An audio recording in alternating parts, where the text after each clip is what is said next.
Hi there, I'm Charlie Shook, a realtor who works for Coldwell Banker Shook in Lafayette, a brokerage company my great-grandfather and grandfather started in 1915. This is only to share with you that real estate has been in my blood for a long time. It's become my passion. Today I also speak to you as president of your State Association of Realtors and as a member of the Indiana Real Estate Commission and its Licensure and Education Task Force.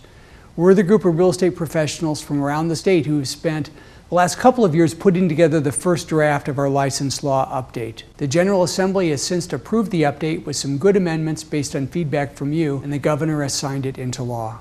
There's some other videos on this page that will explain how the license law update will affect each type of real estate practitioner and would-be practitioner in the state, and there are also some written guides you can download. I strongly encourage you to take a look at one or the other of these helpful guides because the new law we're discussing affects virtually everyone in the business. Now I want to spend a couple of minutes telling you why the Real Estate Commission pursued the license law update in the first place. One, it simply was time to do some renovating to keep up with the times. Many business practices that are commonplace today, mainly involving electronic exchange of information, were not envisioned when the current regulatory framework was put in place in 1979. Second, and rather unfortunately, we needed to make some things right.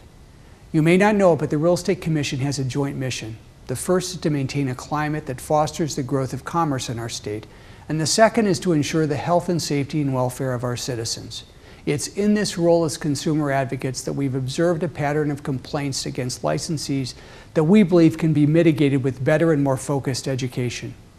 Third, the Real Estate Commission believed it needed to clean up our house before someone else does it for us. I don't need to tell you that the real estate industry in recent years has experienced one of the most challenging periods in its history. The bursting of the real estate bubble coincided with a rise in borderline actions by too many of our real estate practitioners, and often these actions cross the line into illegal activity. Large numbers of lending abuses, appraisal fraud, and other forms of illegal activity have been uncovered. This has led to increased scrutiny by regulators and legislators. And last but not least, we at your local and state realtor associations have been listening. Member surveys consistently show that issues of professionalism rank high on your list of concerns. In essence, you're telling us you're tired of helping the other person on the other side of the transaction close the deal. In putting together the particulars of the license law update, we consulted with other real estate commissions, other state realtor associations, and our own State Attorney General's office and staff. The most important thing to note is that you don't need to do anything right away. There's still some details left to work out, mainly administrative and technical in nature, and having to do with the transitions of current licensees.